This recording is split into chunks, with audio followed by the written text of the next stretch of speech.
Excellent. Donc, on va commencer la présentation. Donc, on a quelques personnes supplémentaires qui se sont joints à nous. Donc, on va commencer. Donc, bienvenue tout le monde à ce webinaire éducatif sur les abonnements et les versements. Donc, aujourd'hui, votre équipe pour ce webinaire, ma collègue Lauren qui m'assiste aujourd'hui avec tout ce qui est en background de la présentation, donc pour m'aider avec les questions et tout. Donc, Lauren qui est chef de l'équipe des spécialistes de l'expérience client. Puis moi-même, Nicolas Fortin. Donc, je suis spécialiste en implémentation chez Amelia depuis presque 2 ans maintenant. Donc, je vais être votre hôte pour cette présentation sur les abonnements. Donc, avant de commencer, juste un petit rappel par rapport à la présentation.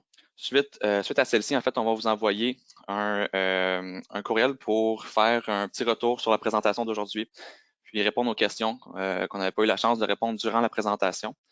Puis, vous allez voir les petites sections justement dans le webinaire où vous allez pouvoir poser vos questions si vous avez des questionnements par rapport à quoi que ce soit dans la présentation. Donc, allons-y tout de suite avec les abonnements. Donc, voici ce que nous allons couvrir en lien avec la section abonnement. Donc, qu'est-ce qu'un abonnement? Comment les configurer?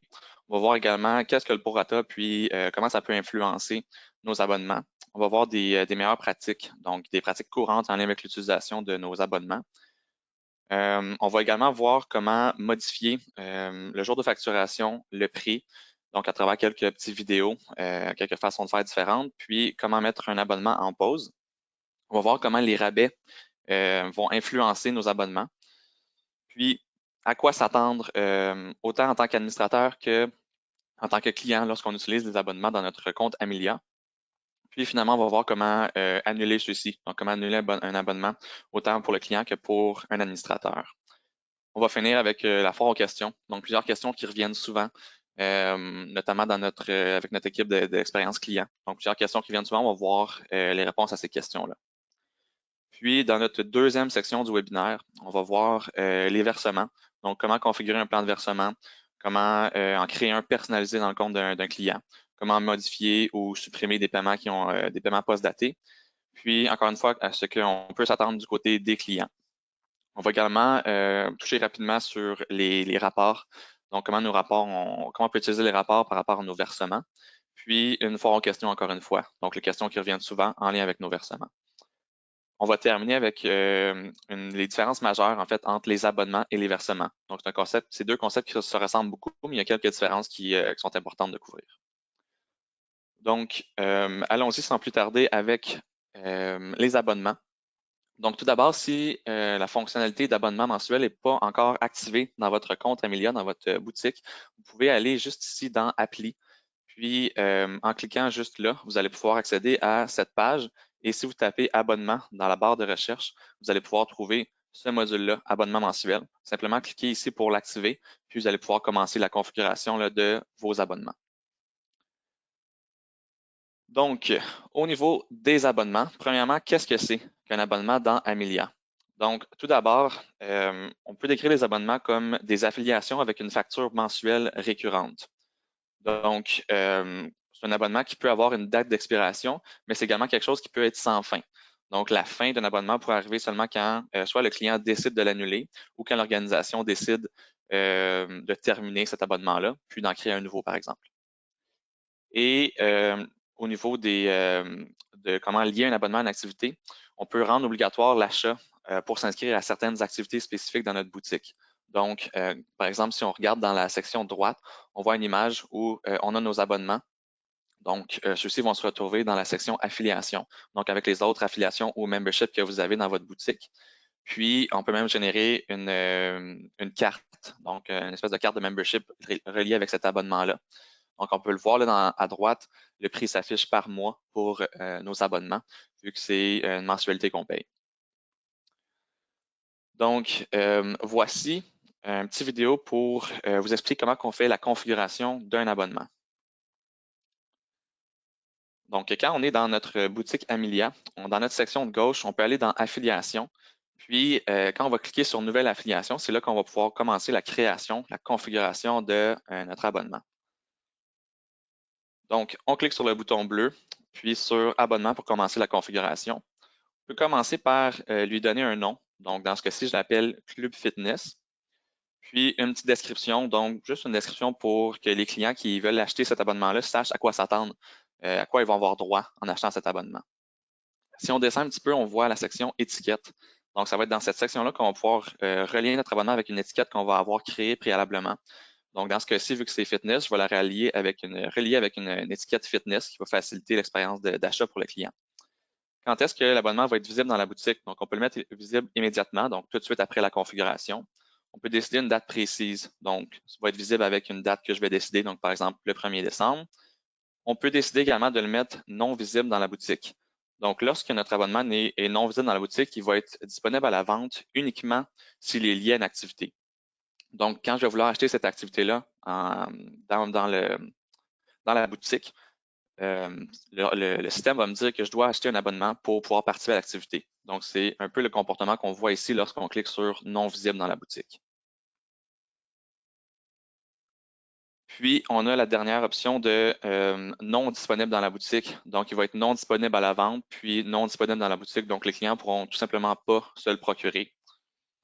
Maximum d'activités. Donc, on peut ne mettre aucune limite. Donc, cet abonnement-là nous donne droit à plusieurs activités, en fait, à un nombre d'activités illimité ou spécifier le nombre. Dans ce cas-ci, je vais dire 5 activités maximum pour mon abonnement. Au niveau de l'expiration, je peux dire qu'il n'y a tout simplement pas d'expiration. Donc, ça expire jamais. Je paye à chaque mois jusqu'à temps que je décide de le canceller. Ou je peux dire que ça expire à une date précise. Donc, une date que je vais décider moi-même. Donc, par exemple, le 31 décembre. Donc, mon abonnement prend fin à cette date-là. Je vais devoir m'en procurer un nouveau pour accéder aux activités. Ou qui expire après un certain nombre de mois. Donc, dans ce cas-ci, je vais dire après 12 mois. Puis, quand on choisit cette option, on a 3 choix différents qu'on peut prendre. Soit qu'il n'y a pas de renouvellement, donc l'abonnement va être tout simplement résilié à la fin de la période, donc après 12 mois dans ce cas-ci. Un renouvellement automatique, donc ce qui veut dire qu'il va être renouvelé automatiquement à la fin de mon 12 mois, ou que le renouvellement se fait après la confirmation du client. Donc, s'il n'y a aucune action qui est entreprise dans ce cas-ci, l'abonnement va être résilié tout simplement. On a quelques paramètres supplémentaires. Donc, on peut choisir le jour de facturation. Par exemple, je vais dire le 15 de chaque mois, le client va être facturé pour le mois suivant. Puis, quand est-ce que l'abonnement va prendre effet? Donc, je peux dire une date précise. Si je n'en mets pas ici, ça va prendre effet au moment de l'achat de l'abonnement. Et le prorata. Donc, le prorata, rapidement, là, on peut choisir ici soit d'appliquer un prorata ou de ne pas charger un prorata. On va revenir un peu plus tard sur le comportement d'un prorata. Donc, on choisit le prix, donc le prix que les gens vont payer par mois, 50 par mois dans ce cas-ci. Les postes comptables, donc comme d'habitude, je choisis mon poste comptable, puis de quelle façon je vais gérer les taxes par rapport à cet item-là. Je peux également choisir des restrictions d'âge, donc soit un minimum et ou un maximum que je vais appliquer pour se procurer cet abonnement-là. Puis, au niveau de l'annulation, donc j'ai deux options dans ce cas-ci. Soit les clients peuvent annuler leur abonnement par eux-mêmes. Donc, les gens vont pouvoir dire eux-mêmes quand ils vont vouloir canceller en allant dans leur compte personnel dans Amelia. Ou sinon, c'est les clients doivent envoyer une demande à l'organisation avec la deuxième option ici. Donc, envoyer une demande d'annulation pour faire la cancellation de leur abonnement. Ensuite, on a également des formulaires qu'on peut choisir de relier avec nos abonnements. Donc, formulaire adulte, formulaire enfant. Puis, comment ça fonctionne dans le système, c'est que les questions qui vont être sur le formulaire vont être posées aux clients. Mais si ces questions-là sont également posées dans l'activité qu'ils achètent en même temps, la question ne sera pas posée deux fois. Elle va être posée seulement une fois dans le processus d'achat. Donc, dans ce cas-ci, je mets un formulaire adulte seulement. Et finalement, je peux décider de générer une carte de membre à l'achat de cet abonnement-là. Donc, même paramètre que d'habitude, numéro de téléphone, adresse courriel, je choisis les informations que je veux sur ma carte et je fais sauvegarder par la suite. Donc, c'était un peu la façon de faire pour faire une configuration d'abonnement dans votre compte. Une fois que l'abonnement est créé, on va pouvoir aller dans mes activités pour les relayer. Donc là, j'ai une petite présentation qui va tourner, on va la voir quelques fois, mais dans mes paramètres de mon activité, je vais pouvoir aller complètement jusqu'en bas, puis sélectionner abonnement et décider soit si je veux lier soit un seul abonnement ou plusieurs avec cette activité-là. Donc, si je lie plusieurs abonnements, Pour participer à l'activité, les gens vont pouvoir choisir parmi tous les abonnements qui sont reliés ils vont pouvoir choisir lequel acheter pour pouvoir participer à l'activité. Donc, encore une fois, on clique sur abonnement, on choisit si c'est un seul abonnement ou plusieurs. Puis, une fois que c'est fait, le client de son côté va pouvoir acheter un de ces abonnements-là ou l'abonnement qui est relié, puis participer à l'activité. Donc, encore une fois, dans notre menu édition, dans nos activités comme telles, puis dans notre section vers le bas de la configuration, c'est là qu'on va pouvoir relier nos abonnements. Quelques considérations importantes reliées avec la configuration de nos abonnements. Donc, passons à la slide suivante. La journée de facturation. Donc, quelques paramètres que je vous ai montrés tantôt, mais que j'ai passé un peu rapidement parce que je voulais y revenir. Donc, au niveau du jour de facturation, on peut choisir, par exemple, le jour qu'on veut ici, comme le 1er, le 15, le 30, quelque chose comme ça. Puis, c'est cette journée-là que le client va être facturé, mais il faut comprendre qu'il est facturé d'avance pour le mois suivant. Donc, le mois suivant durant lequel il va faire son utilisation de ce membership, de cet abonnement-là, pardon.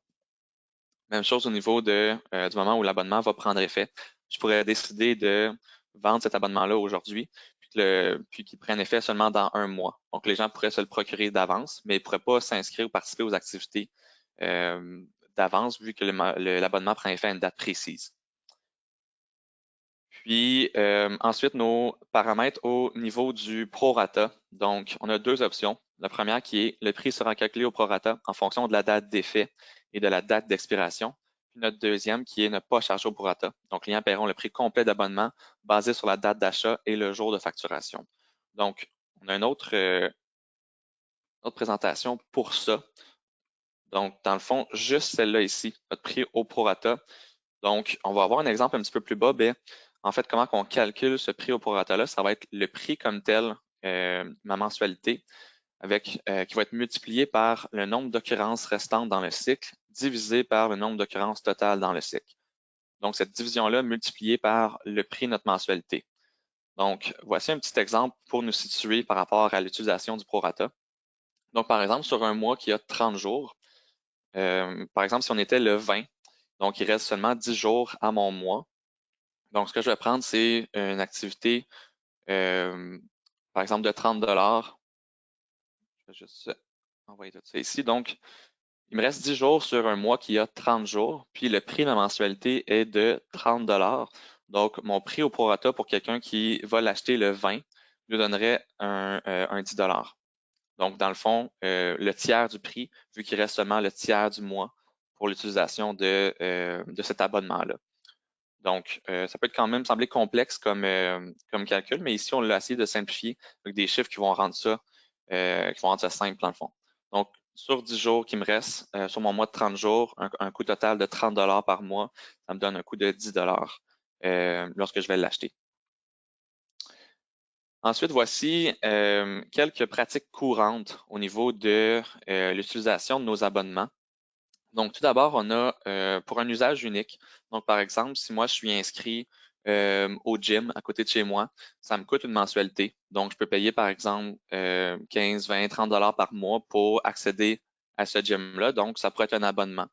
Ou pour accéder aux activités de ce gym-là, ça me coûte un prix par mois. Ensuite, un frais ou un modèle de scolarité un peu, quelque chose qu'on voit souvent avec les organisations, soit en gymnastique ou en cheerleading. Donc, je pourrais avoir un coût par mois pendant une certaine période de l'année. Donc, pendant 6 mois, par exemple, je paye 50 dollars par mois pour avoir accès aux activités de mon club de cheer. Je pourrais également avoir un coût de base pour une activité de cheer qui sont reliées, par exemple, avec une affiliation. Donc, je devrais payer 100 dollars lorsque je m'inscris, puis après ça, je paye 50 dollars par mois par la suite avec mon abonnement. Une autre pratique assez courante, c'est des abonnements avec différentes tranches de prix. Donc, par exemple, dans l'exemple qu'on voit ici, là, un abonnement illimité pour les cours de Pilates, donc cours illimité pour 130 dollars par mois, versus celui d'en dessous, qui est un abonnement un petit peu moins grand, dans lequel j'ai accès à juste 3 cours pour 100 dollars par mois. Donc, ça, c'est une pratique très intéressante si je veux offrir plusieurs options à mes clients. Par exemple, 100 dollars par mois, 130 ou 150 dollars, puis ça donne droit à un différent nombre d'activités. Ensuite, on a quelques exemples pour vous si on veut faire la modification de nos abonnements. Donc, modification du jour de facturation, modification du prix. Donc, premièrement, si je veux faire la modification d'un abonnement directement dans le compte d'un client, je vais aller dans mon module client, puis je vais trouver mon client en tant que tel pour qui je veux faire la modification. Donc, par exemple, ici pour Pauline, je vais aller dans sa section achat. Je vais trouver l'abonnement en tant que tel. Donc, ici, j'ai une classe de tumbling pour 80 $ par mois. Puis, je vais pouvoir cliquer sur modifier. Donc, en cliquant sur modifier, je vais voir le prix puis le jour de facturation pour cet abonnement-là. C'est là que je vais pouvoir le modifier spécifiquement pour cette personne-là. Donc, ça ne va rien affecter dans le compte des autres personnes. C'est vraiment pour Pauline que je fais le changement. Je peux également me mettre une petite note si je veux comprendre pourquoi je fais ce changement-là dans le compte de Pauline. Ensuite, dans l'onglet affiliation comme tel, je vais pouvoir modifier l'abonnement de mon client. Donc, par exemple, pour mon ami Kale Salad, juste ici, je vais pouvoir cliquer sur modifier l'abonnement. Donc, on se rappelle qu'on est dans notre section affiliation. Puis, lorsque je vais cliquer sur mon abonnement Tumbling Class, je vais pouvoir voir l'abonnement de cette personne-là. Puis, en cliquant ici, dans la section modifier directement dans mon client, je vais pouvoir encore une fois aller modifier le prix. Puis, j'ai même une section notes pour que je prenne des notes au niveau administratif par rapport à cette modification-là. Si je m'en vais dans la section annuler, je vais pouvoir ici annuler l'abonnement de cette personne-là, puis décider à quel moment je veux l'annuler, donc à quel mois je veux annuler l'abonnement de cette personne-là. Donc, on le voit après, cet abonnement expirera le 30 novembre 2020. Jusqu'à cette date, le client aura accès à tous les items ou activités inclus dans l'abonnement. Puis, on peut également décider de le suspendre. Donc, on peut décider de mettre une pause à l'abonnement de la personne. Si, par exemple, cette personne-là s'est blessée ou part en voyage pendant une certaine période, puis on veut lui permettre de mettre son abonnement en pause, on va pouvoir le faire avec la section suspendre juste ici. Donc, pendant cette période, les clients utilisant cet abonnement ne seront pas facturés, mais ne pourront pas participer non plus aux activités auxquelles ils sont liés. Avant de continuer avec la section abonnement et rabais, je vais juste prendre une pause de 30 secondes, 60 secondes, juste pour vous laisser le temps de poser vos questions dans le chat si vous voulez. Je vais en profiter pour prendre une gorgée d'eau.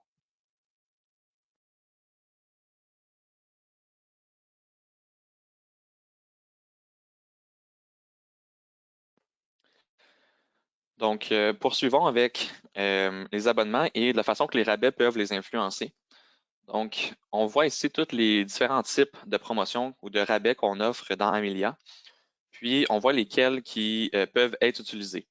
Donc, en vert, on voit tous ceux qui fonctionnent avec la facturation récurrente. Donc, par exemple, inscription active, inscription par âge, rabais de communauté, multipersonnes et combo. Tous ceux-ci fonctionnent avec un rabais de façon récurrente. Donc, ce qui veut dire que ce rabais-là va s'appliquer sur chaque facture mois après mois. Ceux qu'on voit en rouge, comme code promotionnel, coupon de réduction, fidélité, c'est des rabais qui vont s'appliquer seulement sur la première facture, donc sur la facture initiale.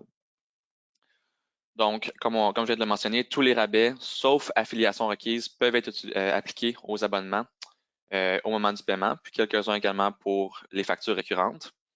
Les rabais sont calculés en utilisant le prix de base de l'abonnement. Par contre, s'il y a un prorata, le prorata va être calculé après les rabais. Si les exigences du rabais ne sont plus remplies, par exemple, s'il y a un article qui avait été annulé de la facture d'origine, aucun rabais sera appliqué à la date de facturation récurrente. Par contre, si un client achète un abonnement pour lui-même ou un membre du compte et est à nouveau éligible, le rabais va pouvoir s'appliquer à ce moment-là.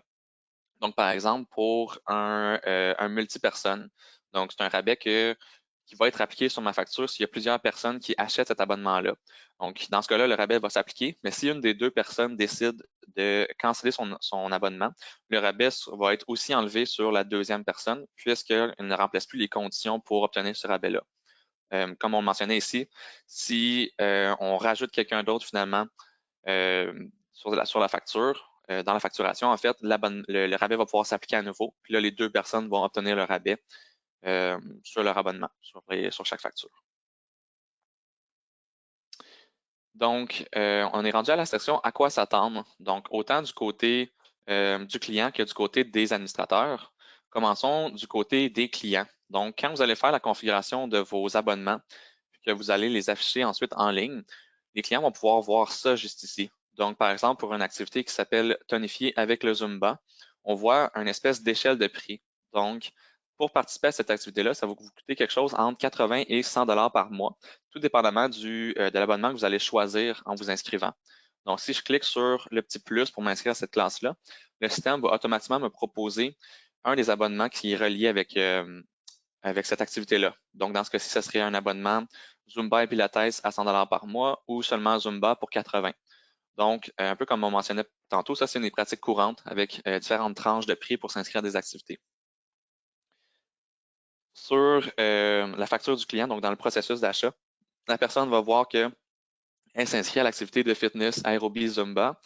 Puis, juste en dessous, elle va voir l'article qui est associé à ça, qui, dans ce cas-ci, est un abonnement mensuel, donc de 69,58 avant taxe, qui, après taxe, donne un 80 dollars.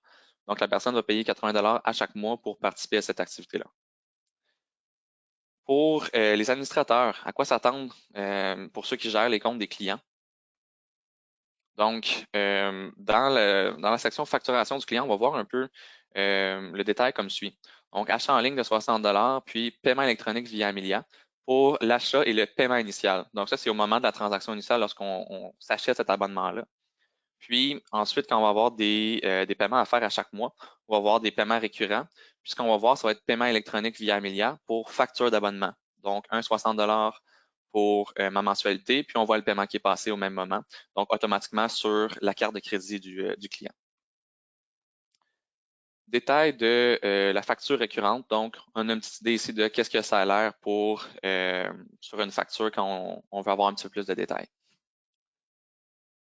Fait important à noter aussi au niveau des paiements récurrents.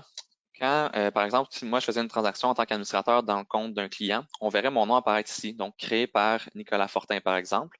Mais dans ce cas-ci, vu que c'est un paiement qui est récurrent, qui est automatique dans le système, qui passe automatiquement sur la carte de crédit, qui va être sauvegardé au compte du client, ce qui va apparaître, ça va être paiement CC, donc carte de crédit préautorisée. Donc, ça ne sera pas le nom d'un administrateur qui va apparaître là ou le nom du client, ça va vraiment être le nom qu'on voit ici, donc paiement par carte de crédit préautorisé. Donc, l'annulation des abonnements. Donc, du point de vue du client, si moi je suis un client puis je vais en dans mon compte personnel Amelia, donc par exemple, si on est dans le compte à Lauren, on va voir dans la section achat, par exemple pour Julie, qui a un abonnement qui s'appelle Monthly Fees dans ce cas-ci. Donc, en cliquant sur annuler l'abonnement, je vais voir la petite fenêtre ici apparaître à l'écran. Puis, ça va m'indiquer comme quoi je suis sur le point d'annuler cet abonnement qui expirera le 9 décembre 2020. Donc, jusqu'à cette date, je vais continuer d'avoir accès à tous les systèmes ou activités inclus dans l'abonnement. Donc, en annulant aujourd'hui, je vais quand même avoir accès pendant un certain temps. Puis, à cette date-là, j'aurai plus droit aux activités qui sont reliées avec cet abonnement-là. Donc, tout simplement cliquer sur annuler l'abonnement. Donc, la demande d'annulation du point de vue du client va avoir l'air de ça. Donc, en fait, du côté administrateur, quand le client fait la demande, donc on va voir une demande d'annulation a été faite par, on va voir le nom du client, pour l'abonnement suivant, donc le nom de l'abonnement. Vous pouvez décider d'annuler son abonnement ou contacter le responsable du compte afin de trouver une solution alternative. Donc, en cliquant sur le petit bouton bleu, on va annuler l'abonnement de cette personne-là. Puis sinon, ici, pour accéder aux informations de contact de la personne. Puis, lorsqu'on a une confirmation d'annulation, l'abonnement suivant pour le nom du client a bien été supprimé avec le nom de l'abonnement par la suite, encore une fois. Puis, l'accès à toutes les activités achetées avec cet abonnement expirera à telle date, une date précise juste ici. Donc, c'est ça que ça va avoir l'air si le client annule lui-même. C'est ça qu'on va recevoir comme confirmation. Lorsqu'on fait l'annulation du côté administrateur, on va devoir premièrement faire la confirmation de la demande d'annulation du client. Donc, juste ici, on va voir le petit bouton dans la section achat du client, on va voir confirmer l'annulation. Puis, annulation pour le client et choisir le mois de fin. Donc, dans le cas où on pouvait choisir le mois où ça va se terminer cet abonnement-là, on va voir juste ici une section dans laquelle je vais pouvoir décider à quel moment ça va prendre fin. Puis, on va voir ici juste en dessous, cet abonnement expirera le 17 juin dans ce cas-ci. Donc, encore une fois, là, dans la section achat, dans le compte comme tel de mon client. Donc, la foire aux questions, donc quelques questions qui reviennent souvent, notamment avec notre équipe d'expérience client. Donc, tout d'abord, question numéro 1. Mon client voulait les lundis, mais a acheté les mercredis. Les deux activités sont éligibles aux mêmes abonnements. Comment puis-je effectuer ce changement? Donc, par exemple, un client a acheté un abonnement de Zumba, puis a choisi l'activité du lundi, puis finalement, il voulait changer pour le mercredi. Donc, deux activités qui sont reliées au même abonnement. Donc, tout ce qu'on va faire, c'est qu'on va garder cet abonnement-là dans le compte du client, mais on va aller remplacer l'activité. Donc, encore une fois, dans la section facturation du client, on va aller trouver cet achat-là, puis on va faire remplacement pour annuler mon activité du lundi. Donc, sélectionner l'item à remplacer, puis on va faire choisir un item de remplacement, donc dans ce cas-ci, mon activité du mercredi. Donc, je ne touche pas vraiment à mon abonnement. Je ne vais pas annuler l'abonnement comme tel. Tout ce que je vais faire, c'est que je vais annuler l'activité du lundi, puis je vais la remplacer par celle du mercredi. Question numéro 2. Un client achète le nombre maximum d'activités éligibles pour un abonnement. Une activité se termine. Cela laisse-t-il de la place pour une nouvelle activité dans l'abonnement? Ça, c'est une excellente question qui revient quand même assez souvent. Donc, la réponse est oui. Si par exemple, moi, j'avais acheté un abonnement pour lequel j'ai 3 activités auxquelles j'ai droit, je m'inscris à ces 3 activités-là dans mon compte. S'il y a une de ces activités-là qui se termine, puis que mon abonnement est encore éligible, je vais pouvoir m'inscrire à une nouvelle activité pour laquelle l'abonnement m'autorise à m'inscrire. Donc, si j'avais 3 activités, il y en a une qui se termine, puis il y en a une nouvelle qui est disponible, je pourrais m'inscrire encore une fois à cette activité-là en continuant à payer mes mensualités pour cet abonnement. Question numéro 3. Si je suspends un abonnement, cela prolonge-t-il la durée? C'est le cas pour les affiliations, mais est-ce le même pour les abonnements? Donc, la réponse est non pour celle-là. Ce n'est pas la même chose pour les abonnements. La date d'expiration va être repoussée seulement avec des affiliations à date fixe, pas pour les abonnements, malheureusement. Donc, un administrateur devra donc repousser la date d'expiration manuellement. Question numéro 4. Pouvons-nous modifier le prix d'un abonnement pour tous ceux qui y sont actuellement inscrits? Par exemple, pour une augmentation de prix de 5 en 2021. Donc, la réponse est oui. La réponse est oui à cette question-là, mais il y a 3 options qui s'offrent à nous dans ce cas-là. Donc, par exemple, si on regarde les configurations ici de mon abonnement, je vois le prix a changé, appliquer le nouveau prix. Donc, première option, aux nouveaux achats seulement. Donc, ce que ça veut dire, c'est que tous ceux qui ont acheté l'abonnement par le passé, leur prix ne sera pas modifié, mais ceux qui vont l'acheter à partir d'aujourd'hui, ça va être un nouveau prix qu'ils vont payer. Notre option numéro 2, à tous les clients, sauf ceux ayant un prix personnalisé. Donc, on se rappelle, tantôt, on a vu comment faire la modification du prix d'un abonnement dans le compte d'un client. Pour ces gens-là, pour qu'un administrateur a modifié manuellement le prix de l'abonnement, le coût ne va pas être modifié. Mais pour les nouvelles personnes qui s'achètent l'abonnement et pour tous ceux qui l'ont acheté dans le passé pour qui il n'y a pas de prix personnalisé, ce coût-là le prix va être modifié. Puis finalement, notre dernière option, à tous les clients. Donc, même ceux qui ont un prix personnalisé dans leur compte, le prix va être modifié pour eux autres, autant pour ceux dans le passé que pour ceux dans le futur. Donc, c'était tout pour notre foire aux questions au niveau des abonnements. Ça conclut aussi la section en lien avec les abonnements. Ça fait quand même beaucoup d'informations. Je vais encore une fois vous laisser 30 à 60 secondes pour poser vos questions dans le chat. Puis, on va poursuivre dans quelques secondes avec les versements. Donc, allons-y avec les plans de versement maintenant. Donc, une autre fonctionnalité qui est quand même proche du comportement d'un abonnement, mais qui a quelques différences à noter. Donc, allons-y avec une explication de ce qu'est un plan de versement. Donc, tout d'abord, un plan de versement est un moyen de diviser les paiements en plusieurs paiements post-datés. Donc, les versements peuvent être des dates hebdomadaires, mensuelles, annuelles ou aléatoires, donc selon votre choix. Vous allez pouvoir vous-même décider des dates auxquelles vous voulez recevoir les paiements lorsque vous faites une configuration de versement. Donc, nos versements peuvent être liés à des activités, des affiliations, des laissez-passer et des items de marchandises, donc des articles qu'on vend en ligne. Encore une fois, voici une petite vidéo pour la configuration d'un plan de versement. Donc, tout d'abord, avant que je démarre la vidéo, dans la section comptabilité et finances, lorsqu'on va cliquer sur ce module-là, on va voir un petit menu qui va descendre, puis on va voir la section versement pour faire la configuration de nos versements. Donc, on clique sur versement, ça nous amène à cette page-ci, puis on va pouvoir cliquer sur le bouton bleu pour faire une nouvelle configuration de versement. Donc, tout d'abord, j'arrête la vidéo juste ici pour le nom. Donc, le nom qu'on va donner ici, ça va être le nom pour cette configuration de versement-là. Donc, moi, je vous conseille de mettre un nom ici qui va être assez clair par rapport au comportement ou par rapport à le type de configuration qu'on a. Donc, si on crée un plan de versement qui est en 3 ou 4 versements, ben, je vous conseillerais de noter ici, par exemple, configuration de versement 4 paiements, par exemple. Donc là, quand vous allez devoir le relier avec différents items dans votre boutique, vous allez savoir lequel utiliser. Donc, on choisit un nom, comme je viens de le mentionner. Quelques options ici sur lesquelles je vais revenir vers la fin. Puis, le versement initial. Donc, ce qu'il faut savoir, c'est que si, par exemple, si je mets un versement de 100 $, ça va être le premier versement qui va être fait au moment de l'achat ou à une date que je vais déterminer moi-même. Ce premier versement-là ne compte pas ensuite dans les versements futurs. Donc, on va avoir, si par exemple, je veux faire un plan de 4 versements, je vais avoir un versement initial plus 3 versements futurs pour un total de 4. Ce qu'il faut savoir aussi, c'est que quand je choisis mon versement initial, je peux le faire soit en dollars ou en pourcentage. Donc, comme je l'ai mentionné, une date précise ou au moment de l'achat. Puis, par la suite, je vais pouvoir choisir mon nombre de versements futurs. Donc, ceux-ci vont s'ajouter à mon paiement initial. Puis, je vais pouvoir décider quand est-ce que ces versements-là vont avoir lieu. Est-ce que ça va être avec des intervalles réguliers ou avec des dates prédéterminées que je vais choisir moi-même? Donc, on va continuer la vidéo. Dans ce cas-ci, je mets un maximum en fait, 5 versements futurs.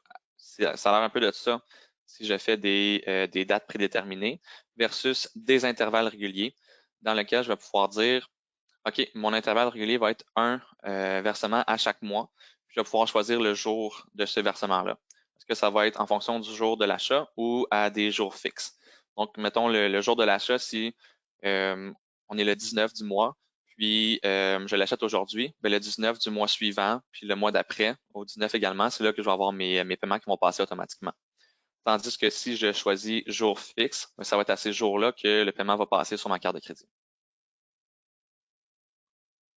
Oui, ça peut être également par semaine. Donc, des intervalles par semaine ou par mois. Puis, encore une fois, je peux choisir le jour auquel je veux que ces versements-là passent dans mon compte. Une fois que j'ai choisi la configuration au niveau de mes versements, je peux choisir qu'est-ce qui va être relié avec cette configuration de versement-là. Donc, tout d'abord, on voit la section activité. Donc, on voit activité admissible juste ici. Point important, les plans de versement sont reliés aux activités à la session. Ce n'est pas possible d'utiliser le versement pour des activités à la carte ou des communément appelés drop-in aussi. Donc, j'ai toute ma liste de programmes ici. Puis en cliquant sur les petits items, je vais pouvoir descendre le menu puis choisir une à une les activités auxquelles je veux relier avec ce plan de versement-là. Puis je peux également le faire pour des affiliations, des articles ou des laissez-passer. Donc, on va passer à la prochaine section. Donc, comme je vous le mentionnais tantôt, je vais revenir rapidement sur la section ici avec le moment, non, juste ici en fait, donc avec le prix par défaut, puis l'option de 10 jours. Donc, tout d'abord, quand je choisis ces deux options-là, si je coche la case afficher cette option en tant que prix par défaut, dans la boutique en ligne, le client va voir que cet item-là, le prix par défaut, est celui par versement.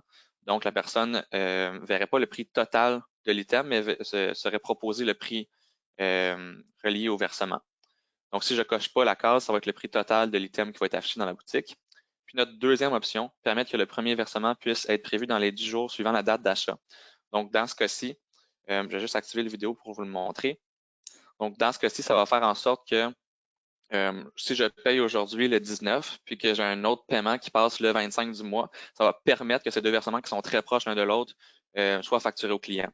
Tandis que si je ne coche pas cette case, j'ai tout simplement un versement qui va être par lequel on va passer par-dessus, donc qui ne sera pas inclus dans les 10 jours. Donc, je vais juste recommencer la vidéo sur la simulation pour vous montrer la section simulation. Donc, ma section simulation ici, je peux rentrer un coût qui n'est pas relié à quoi que ce soit dans ma boutique. C'est juste pour me donner une idée de qu'est-ce que ça va avoir l'air dans le compte d'un client si je fais un achat à une date spécifique. Donc, ici, je fais un achat le 1er janvier pour 575 et 25. Puis, dans le compte d'un client, ça va avoir l'air de ça. Donc, payer maintenant donc 100 $ au moment de l'achat. Puis, pour chaque versement futur, je vais payer 95 et 5 sous. Donc, c'est juste pour nous donner une idée de qu'est-ce que ce plan de versement-là va avoir l'air dans le compte d'un client s'il fait un achat d'un item qui est relié avec le plan de versement. Donc, passons à notre section suivante. Donc, la règle de 10 jours, comme je vous le mentionnais, si dans ce cas-ci, j'avais fait un versement initial de 100 $ plus 5, on le voit un peu avec les dates prédéterminées que j'ai deux versements qui sont très près l'un de l'autre. Si je ne coche pas ma case pour les 10 jours, on va voir que je vais tout simplement passer un des versements parce que je suis plus éligible à le faire, puisque je n'autorise pas les clients à payer deux versements en moins de 10 jours. Tandis que si je coche la case, on va voir que là, j'ai mon cinquième versement qui se rajoute, puisque j'ai mes deux versements de base qui sont très près l'un de l'autre, qui sont autorisés dans ce cas-là. Donc, c'est un peu comme ça que la règle des 10 jours va affecter le plan de versement dans le compte d'un client.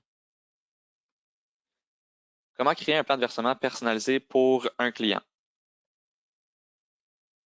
Donc, comme on vient de le voir, dans la section précédente, c'est des plans de versement qu'on crée pour relier à l'achat de différents items, donc automatiser un peu dans le compte des clients. Mais c'est également possible de créer un plan de versement qui va être personnalisé dans le compte directement d'un client spécifique. Donc, tout d'abord, il faudrait aller dans notre section client, trouver notre client, donc par exemple ici Nick Miller. Puis quand on va aller dans sa section facturation du client, c'est là qu'on va voir les paiements post-datés. Donc, s'il y a des paiements post-datés au compte, on va voir le petit bouton orange apparaître ici. Puis en cliquant dessus, on va voir le détail de ces paiements post-datés-là, donc les versements futurs. Donc, plan de versement personnalisé, voici une petite vidéo encore une fois pour nous montrer comment faire. Donc, pour M. Légaré, dans ce cas-ci, la première étape va être de cliquer sur effectuer un paiement. Puis, pour effectuer un paiement, il faut bien sûr qu'il y ait un solde dans le compte d'un client. Donc, par exemple, ici, pour M. Légaré, on voit qu'il y a un solde de 100 $. Donc, ce que je vais faire, c'est que je vais venir rentrer le montant que je veux payer pour régler ce solde-là. Donc, si je rentre 100 $, on va voir la section à droite qui apparaît de versement. Donc, si je veux relier les versements pour M. Légaré pour ce 100 $-là, je vais cliquer ici sur la case effectuer le paiement en plusieurs versements. Si je descends juste un petit peu, je vais voir encore une fois mon versement initial, soit en dollars ou en pourcentage. Puis je vais voir ma section de versements futurs. Donc, mes versements futurs, combien j'en veux pour régler ce 100 $-là. Donc, encore une fois, 20 $ initialement, puis 5 versements futurs avec soit des intervalles réguliers ou des dates prédéterminées. Donc, un peu très similaire à ce qu'on a vu pour la configuration de plan versement dans la boutique. Donc, avec des dates prédéterminées, encore une fois, je choisis mes 5 dates auxquelles je veux que les versements passent dans le compte de ce client-là spécifiquement.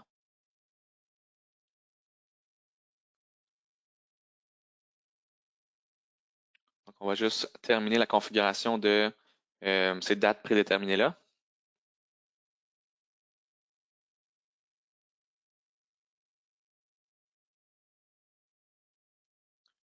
Donc, on a un aperçu de qu'est-ce que ça va avoir l'air dans mon client. Donc, il va payer un 20 $ le 16 novembre, puis après ça, chaque date que j'ai choisie, on va payer 16 $. Puis, c'est là qu'on va venir choisir après la carte de crédit qui va être reliée avec mon plan de versement. Donc, très important là, pour nos plans de versement, c'est toujours relié avec une méthode de paiement en ligne. Donc, je ne pourrais pas relier créer un plan de versement pour quelqu'un qui fait des versements par chèque, par exemple, ou par argent comptant. Donc, ça peut être relié avec des cartes de crédit ou des chèques électroniques. Une fois que j'ai sauvegardé, effectué le paiement, ça va sauvegarder cette nouvelle configuration-là dans le compte du client. Donc, on voit un premier paiement qui a été fait de 20 $, puis on voit par la suite les 16 $ pour différents versements futurs là, qui vont être faits automatiquement dans le compte du client. Comment modifier, supprimer des paiements post-datés? Donc, allons voir comment faire la modification des versements qui ont été créés dans le compte d'un client. Donc, modifier le montant d'un ou de plusieurs paiements post-datés. Voici une petite vidéo encore une fois pour vous montrer comment faire. Donc, ici dans le compte, on voyait qu'on avait un 10 $ au solde prévu. Donc, si par exemple, je coche un ou plusieurs de mes versements qui ont été créés, je peux mettre à jour les informations soit pour le montant ou pour les dates auxquelles ces versements-là vont être faits. Donc, dans ce cas-ci, au lieu d'avoir un versement de 6 $ parce qu'il y avait un crédit au compte, je vais mettre de 16 $, excusez-moi, je vais mettre de 6. Donc, j'ai un peu baissé le premier versement pour faire en sorte de ramener mon solde prévu au compte à 0 $, ce qui fait en sorte que la personne n'a plus de crédit à son compte. Donc, j'ai tout simplement modifié un des versements pour me rendre à 0 Donc, remettre ma balance à zéro dans le compte du client. Ensuite, donc, comment changer la méthode de paiement? Donc, si je voulais modifier la carte de crédit au compte pour régler ces versements-là, ce que je vais faire, encore une fois, une petite vidéo, je vais venir ouvrir ma section des versements, puis j'ai un petit bouton bleu qui me permet de mettre à jour la méthode de paiement. Donc, en descendant un petit peu, je vais voir soit par carte de crédit ou par chèque électronique, donc des méthodes de paiement en ligne.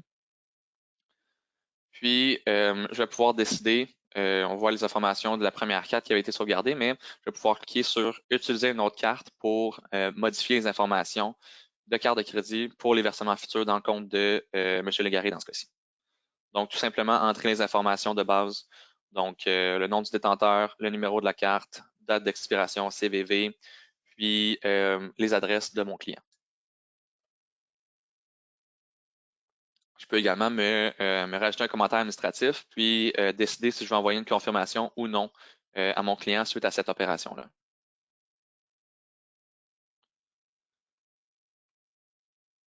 Donc, encore une fois, au niveau de la manipulation des versements dans le compte de client, voici comment supprimer des paiements post-datés.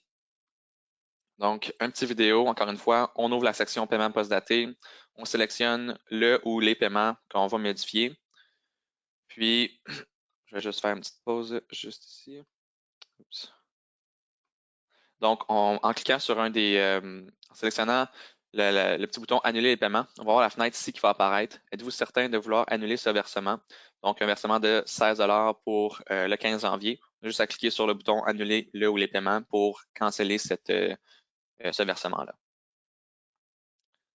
Ce que ça va faire dans le compte du client, par contre, c'est que ça va créer un solde. Donc, j'ai un solde de 16 maintenant, puisque j'ai annulé un des paiements. Donc, éventuellement, il va falloir refaire un nouveau paiement pour venir régler ce solde-là au compte. Donc, soit un paiement avec un versement futur ou juste un paiement qu'on va prendre soit de façon en ligne ou en personne. Donc, voici la section par rapport à ce que les clients peuvent s'attendre lorsqu'on utilise les plans de versement. Donc, quand je suis dans la boutique en ligne, puis, par exemple, je fais la recherche de différentes classes, puis je tombe dans la section ballet dans ce cas-ci, on va voir le coût à la session. Donc, si j'achète cette activité-là à la session, on voit que j'ai un paiement de 40,83 pour des versements. Puis, si je clique sur Afficher les versements, c'est là que je vais pouvoir voir le détail de combien de versements, puis combien ça va me revenir au total pour cette activité-là. Donc, lorsqu'on commence la transaction, quand on est dans le processus de transaction en tant que client, notre étape de paiement, là, je vais rentrer mon information au niveau de ma carte de crédit, mais dans ma section de gauche, je vais pouvoir voir de quoi ça va avoir l'air. Donc, quand est-ce que je vais être facturé pour l'achat de cette activité-là. Donc, 100 payés maintenant, donc au moment de l'inscription, puis 4 versements futurs de 50 à chaque 10 du mois dans ce cas-ci. Au niveau des rapports en lien avec les versements, dans notre section rapports, on a une section donc rapport comptable. Donc, dans notre section de droite par rapport au rapport de paiement, je vais vous inviter à aller voir la section statut des versements pour obtenir de l'information par rapport à vos versements passés et futurs qui vont avoir lieu dans votre boutique. Encore une fois, dans la section comptabilité et finances, si on s'en va dans le centre d'action de paiement, on va dans une section qui nous dit les cartes de crédit qui sont en voie d'expirer avec des paiements prévus. Donc ça peut vous aider à empêcher certaines situations où il y a des paiements qui vont échouer dans le compte des clients puisqu'il y a des cartes qui sont expirées. Donc en voyant ça ici, on pourrait voir à quel moment certaines cartes de crédit vont expirer, puis ça pourrait nous permettre de contacter ces gens-là pour avoir soit une nouvelle carte de crédit ou pour avoir une nouvelle entente de paiement par rapport aux achats qui ont été faits dans leur compte. Quelques détails importants en lien avec nos versements. Donc, la section passer et payer plus tard. Les administrateurs ne peuvent pas passer et payer plus tard lorsqu'ils choisissent de payer en versement. Une carte de crédit doit être entrée. Donc, si par exemple, moi, je suis un administrateur puis je fais une transaction pour un client, je ne pourrais pas cliquer sur l'option de passer et payer plus tard, puisque avec un plan de versement, je dois obligatoirement relier soit une carte de crédit ou un chèque électronique si je veux planifier ces paiements-là dans le futur. Au niveau de l'archivage des plans de versement, l'archivage d'une configuration de versement n'annule aucun paiement planifié qu'un client peut avoir. Ceux-ci seront traités comme prévu. La configuration des versements n'est tout simplement pas disponible pour les clients à venir. Donc, ça ne va pas empêcher sur les configurations qui ont été faites, en fait, les achats qui ont été faits d'activités ou d'items dans la boutique qui est relié avec ce plan de versement-là. Ça va juste empêcher que de nouveaux clients utilisent ce plan de versement. Et comme je l'ai mentionné plus tôt, les activités à la carte qui ne sont pas éligibles avec les plans de versement, donc juste les activités à la session. Donc voici la foire aux questions. Avant de commencer, je vais prendre encore une fois un 30 à 60 secondes juste pour vous laisser le temps de poser vos questions en lien avec la section qu'on vient de voir, là, en lien avec les versements.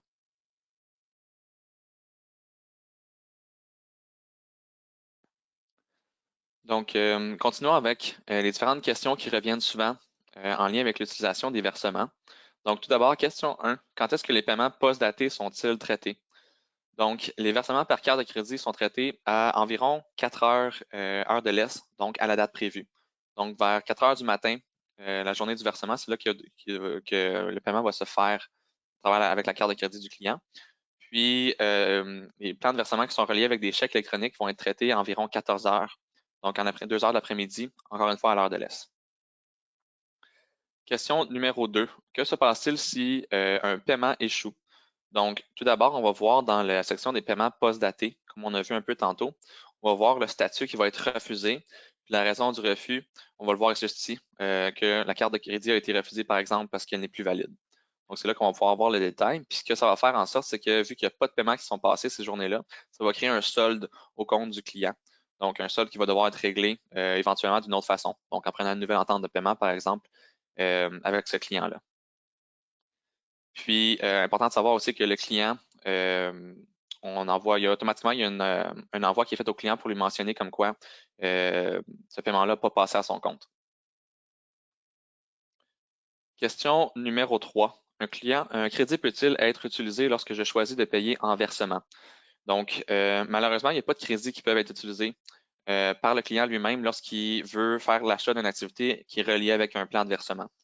Donc, le crédit ne pourra pas être utilisé à ce moment-là. Que le client pourrait faire, c'est de contacter l'organisation pour utiliser le crédit. Donc là, à ce moment-là, on devrait, l'organisateur, l'administrateur, en fait, pour aller dans le compte du client, faire cette transaction-là, puis faire, par exemple, passer et payer plus tard, puis par la suite, utiliser ce qu'on a vu tantôt, donc faire un plan de personnalisé de versement pour la personne qui va utiliser le crédit à ce moment-là. Puis, comme je le mentionnais plus tôt, le comportement d'un plan de versement puis d'un abonnement peut sembler similaire dans certains cas, mais voici quelques différences majeures entre ces deux options-là.